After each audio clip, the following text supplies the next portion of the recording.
The Newsday continues here in One News Now. I'm Diego Castro.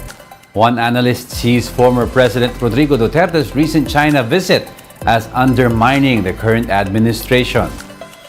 For Strat-based ADR President Dindo Manhit, this visit also proves that Duterte was serving China while he was the country's head of state. Duterte and his old friend Chinese President Xi Jinping met in Beijing on Monday, with China claiming that it is ready to improve bilateral ties with the Philippines. Aside from undermining, it gives some truth that he was not only appeasing China, and we have lost so much during the time, our capacity to protect and improve our external defense. But he was actually subservient to China. And his actions reflects that as a former president. Meanwhile, former National Security Advisor Professor Clarita Carlos opposed this view. Speaking to the big story, Carlos maintained that any effort to improve the Philippines' relations with China is welcome.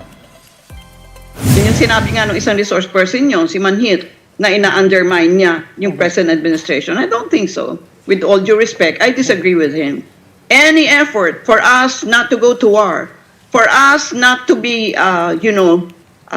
to have our legs pulled into the war of the United States in regard to Taiwan is good. Senate Minority Leader Coco Pimentel says he is ready to help anyone challenging the recently established Maharlika Investment Fund law at the last battlefront, the Supreme Court. Recall that yesterday, President Bongbong Marcos signed the MIF bill into law.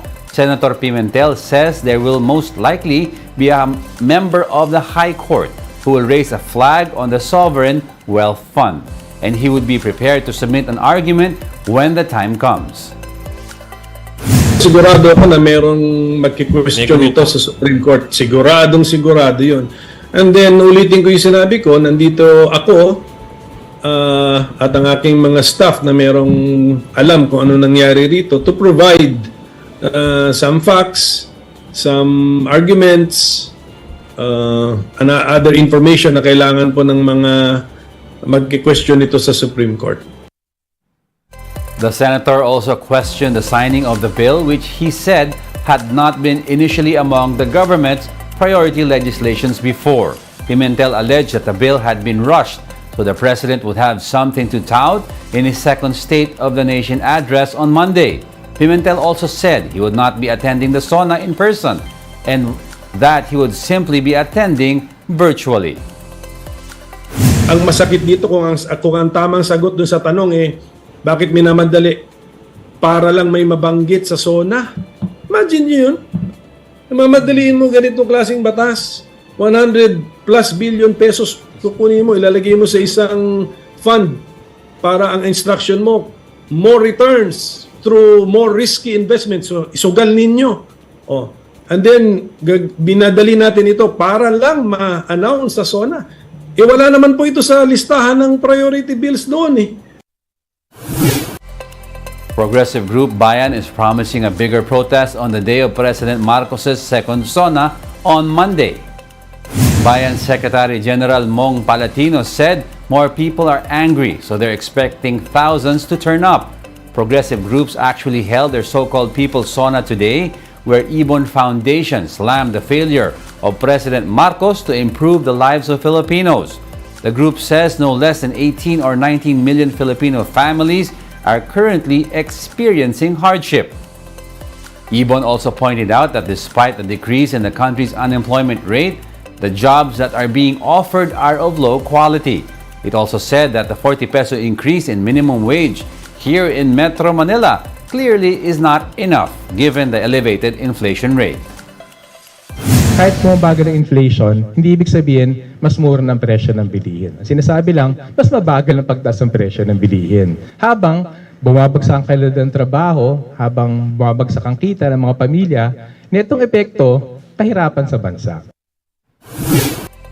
We'll be back with more stories after the break. Keep it here on One News.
You're still watching One News Now. I'm Diego Castro.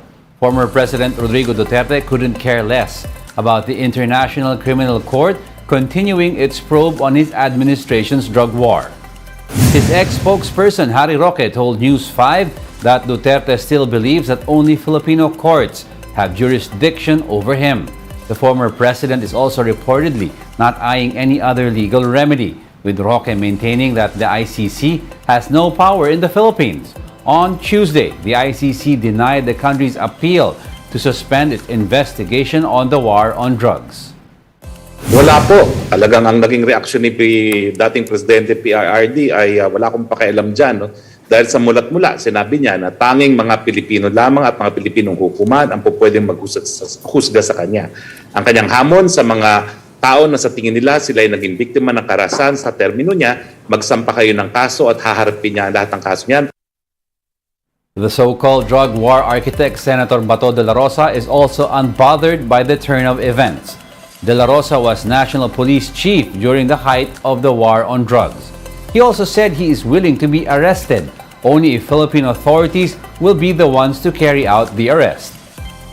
Expected ko na yun, yung kanilang insistence na makialam sa ating domestic affairs dito sa ating bansa. Consistent sila na ganoon talaga. So, hayaan mo sila. Maniguro rin ako.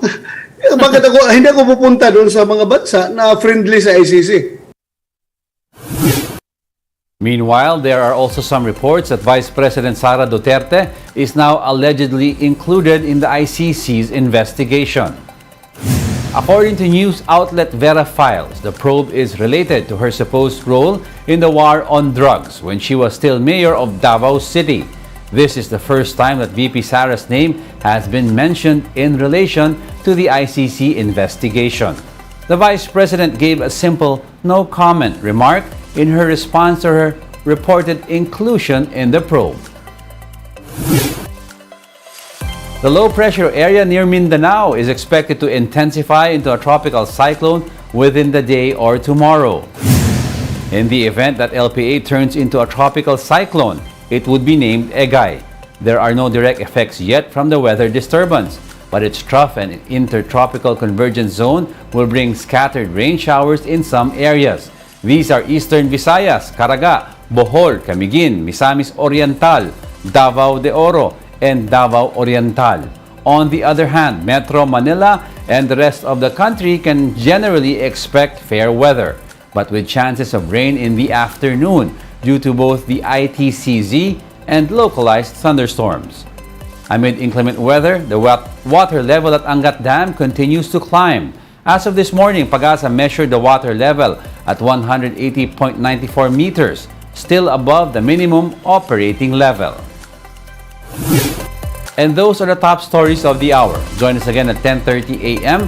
as we continue to monitor the day's biggest stories. I'm Diego Castro. We are One News.